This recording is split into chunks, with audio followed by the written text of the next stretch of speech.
नमस्कार, मैं रवीश कुमार। 2024 के चुनाव की यह सबसे बड़ी खबर है। अफसोस कि सुप्रीम कोर्ट से इस फैसले को आने में कई साल लगे। कई साल तो सुनवाई नहीं हुई, सुनवाई पूरी हुई तो उसके बाद भी इसके आने में 3 महीने लग गए। लेकिन अब जब यह फैसला आया है तो ठोक बजाकर आया है। उम्मीद है आप आज के वीडियो को सांस रोककर पूरा देखेंगे। देखिए कि कैसे आपके भारत के लोकतंत्र का गला घोटने के लिए एक असंवैधानिक तरीका अपनाया गया और मोदी सरकार उसे पारदर्शी व्यवस्था बताती रही। आज उस पारदर्शी व्यवस्था के पीछे का गहरा अंधेरा सामने आ गया है। आप सभी के साथ लगातार धोखा हुआ है। सुप्रीम कोर्ट ने इलेक्टोरल बॉन्ड को असंवैधानिक करार दिया है, इलेक्टोरल बॉन्ड को रद्द कर दिया है। इस फ्रॉड व्यवस्था को लाने के लिए भारतीय जनप्रतिनिधित्व कानून, आयकर कानून और कंपनी एक्ट में संशोधन किए गए थे।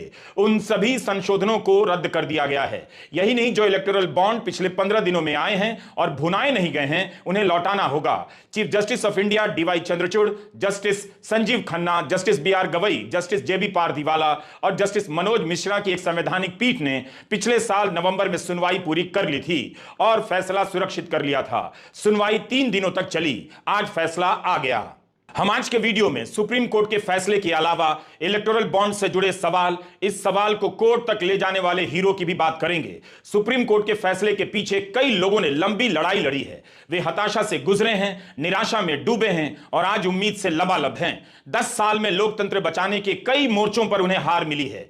इस जीत ने उन तमाम हारों का हिसाब आज बराबर कर दिया। क्या प्रधानमंत्री नरेंद्र मोदी सुप्रीम कोर्ट के इस फैसले पर संवैधानिक और नैतिक जिम्मेदारी लेंगे? उन्हीं के नेतृत्व में यह कानून पास हुआ जिसे आज कोर्ट ने असंवैधानिक करार दिया। गोदी मीडिया के कितने पत्रकार प्रधानमंत्री नरेंद्र मोदी से सवाल पूछने की हिम्मत कर पाएंगे? इलेक्टोरल फंड को लेकर सारे सवाल आज सही साबित हो गए। क्या पता एक दिन पीएम केयर फंड को लेकर भी यही हो जाए। जो सरकार चुनावी चंदे के मामले में इतना दुस्साहसी, असंवैधानिक कदम उठा सकती है, उसे आज जवाब देना चाहिए था कि उसने ऐसा क्यों किया। यही नहीं, प्रधानमंत्री मोदी की नाक के नीचे, आंखों के सामने उनकी पार्टी ने चंडीगढ़ में जो किया आपने देखा।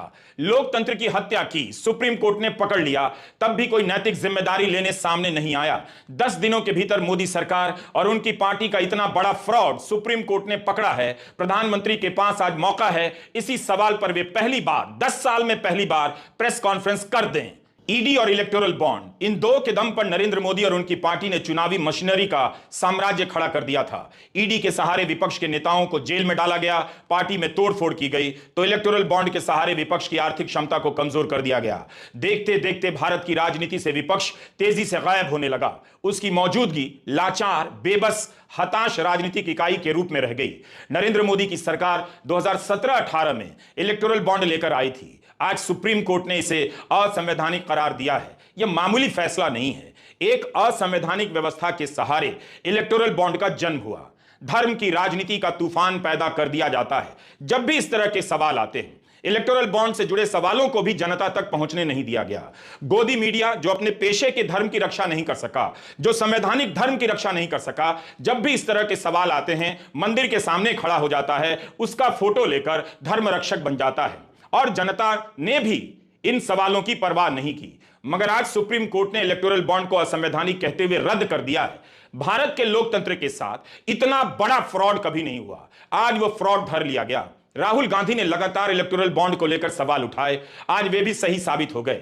एक नेता जो चुनावों में लगातार हारता है, मगर उसके उठाए सवाल लगातार सही साबित होते जा रहे हैं। 18 नवंबर 2019 का राहुल गांधी का यह ट्वीट है। राहुल ने अंग्रेजी में लिखा है, new India, bribes and illegal commissions are called electoral bonds. मतलब यही नया भारत है जहां रिश्वत और अवैध कमीशन को इलेक्टोरल बॉन्ड कहा जाता है। राहुल ने तब हफपोस्ट की एक रिपोर्ट ट्वीट की थी जिसमें तब के वित्त मंत्री अरुण जेटली, रिजर्व बैंक के गवर्नर उर्जित पटेल देखे जा सकते हैं। आज यह तस्वीर इतिहास का शिलालेख बन गई है। हफपोस्ट अब बंद हो चुका है। आज भी राहुल गांधी ने ट्वीट किया है कि नरेंद्र मोदी की एक और भ्रष्ट नीतियों का सबूत आपके सामने है।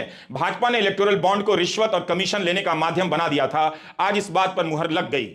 कांग्रेस पार्टी ने 2019 के घोषणा पत्र में लिखा है कि सरकार बन गई तो इलेक्टोरल बॉन्ड को समाप्त कर देंगे। कांग्रेस चुनाव हार गई, मगर आज वही काम सुप्रीम कोर्ट के फैसले से हो गया।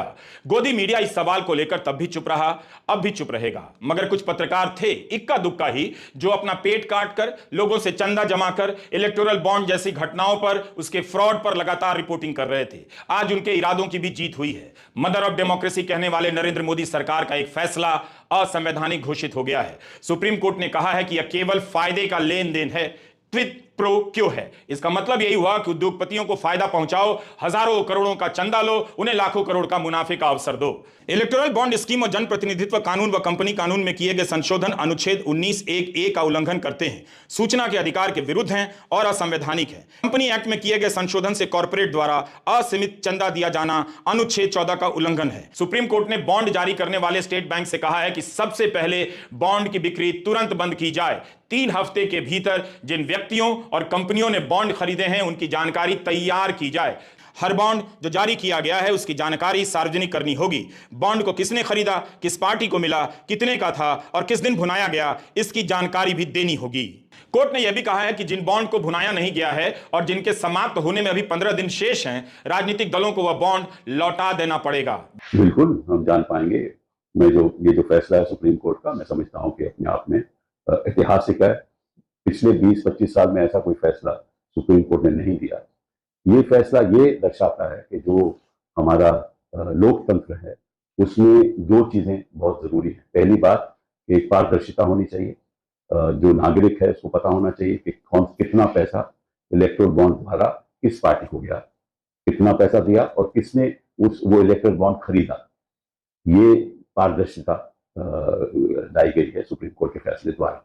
दूसरी बात यह है कि इसके द्वारा ये भी साफ जाहिर है कि सुप्रीम कोर्ट ने कहा है कि ये जो बाधाएं खत्म की गई थी संशोधन की वजह से, इनकम टैक्स एक्ट की संशोधन की वजह से, representation of act people's act की संशोधन की वजह से, कंपनीज एक्ट की संशोधन की वजह से ये जो संशोधन किया गया है ये गलत है और ये आर्टिकल 14 का उल्लंघन है। क्यों? क्योंकि कंपनीज एक्ट में जो संशोधन किया गया वो इसलिए किया गया क्योंकि कानून इलेक्टोरल बॉन्ड स्कीम के पहले कोई भी कंपनी जो मुनाफे में चलती है उसका 10% एवरेज मुनाफा वो कंपनी इलेक्टोरल बॉन्ड द्वारा पॉलिटिकल पार्टी को दे सकती थी।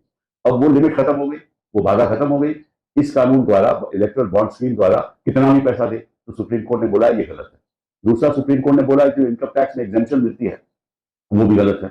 और तीसरा, जो रिप्रेजेंटेशन टैक्स में पॉलिटिकल पार्टीज को बताना पड़ता है कि 20,000 से कितना पैसा आया इलेक्टोरल बॉन्ड द्वारा, वो भी संशोधन की वजह से नहीं बताना पड़ेगा। तो तीनों चीजें सुप्रीम कोर्ट ने रद्द कर दी। तो इसका मतलब यह है कि अब ये जानकारी स्टेट बैंक ऑफ इंडिया को दी जाएगी। स्टेट बैंक ऑफ इंडिया ये जानकारी 3 हफ्ते में इस कोर्ट के फैसले के 3 हफ्ते में जानकारी इलेक्शन कमीशन ऑफ इंडिया को देगी और फिर इलेक्शन कमीशन ऑफ इंडिया जानकारी 1 हफ्ते में अपनी वेबसाइट पे उसको शामिल करेगी ताकि देश के नागरिक को ये पता चल जाए कि कितना पैसा कौन से उद्योगपति ने या कौन से नागरिक ने दिया है इलेक्टोरल बॉन्ड द्वारा किसी भी राजनीतिक दल को। और ये तो साफ जाहिर है कि सबसे ज्यादा पैसा भाजपा को मिला है क्योंकि लगभग 5 से 6 हजार करोड़ रुपया इन्होंने इलेक्टोरल बॉन्ड स्कीम द्वारा इकट्ठा किया है और उसके द्वारा इन्होंने प्रयास किया है और ये सफल भी रहे हैं कि बाकी राजनीतिक दल इनका मुकाबला कर ही ना पाए। जो राज था उसका पर्दाफाश होने जा रहा है जब सारे डिटेल्स सामने आएंगे और साफ साफ हो जाएगा कि बीजेपी को कौन कौन सी कंपनी चंदा दे रही थी, कौन कौन से उद्योगपति चंदा दे रहे थे और सरकार उस कंपनी और उद्योगपति के फायदे के लिए क्या क्या कर रही थी, गोदी मीडिया उसके पीछे पीछे क्या कर रहा था।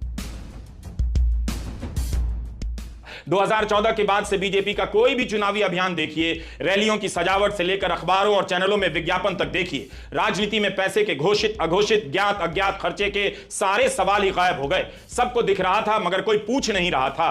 धर्म के नाम पर लोग तमाम तरह के अधर्मों को बर्दाश्त कर रहे थे। लगातार खबरें छप रही थी, इलेक्टोरल बॉन्ड से आने वाला चंदा सबसे अधिक बीजेपी के पास जा रहा है। 6,500 करोड़ का चंदा बीजेपी को मिला है। बॉन्ड के अलावा चंदे के रूप में भी कॉर्पोरेट का सबसे बड़ा हिस्सा बीजेपी को मिलता है। एसोसिएशन फॉर डेमोक्रेटिक रिफॉर्म का आंकड़ा है कि 2022-23 में जितने भी कॉर्पोरेट बॉन्ड बिके हैं उसका 90% बीजेपी को गया है। 2022-23 के बीच कॉर्पोरेट ने 850 करोड़ का चंदा दिया, इसमें से 719 करोड़ का चंदा केवल बीजेपी को गया, कांग्रेस को मात्र 79 करोड़। तो इस तरह कई हजार करोड़ रुपए के चंदे से बीजेपी पैसे के मामले में सबसे ताकतवर पार्टी हो गई और आर्थिक क्षमता के हिसाब से भारत के राजनीतिक दलों के बीच भारी असंतुलन पैदा हो गया। कांग्रेस प्रवक्ता पवन खेड़ा ने कहा है कि इलेक्टोरल बॉन्ड स्कीम भ्रष्टाचार का मामला है जिसमें सीधे सीधे प्रधानमंत्री नरेंद्र मोदी शामिल हैं। आज प्रधानमंत्री बेनकाब हो गए हैं।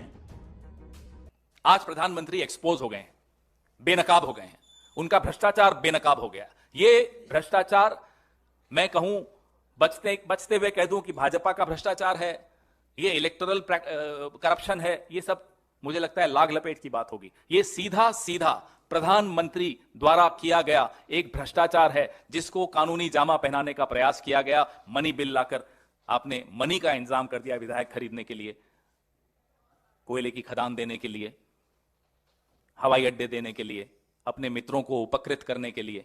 यह आपके सामने है। आज मैं फिर से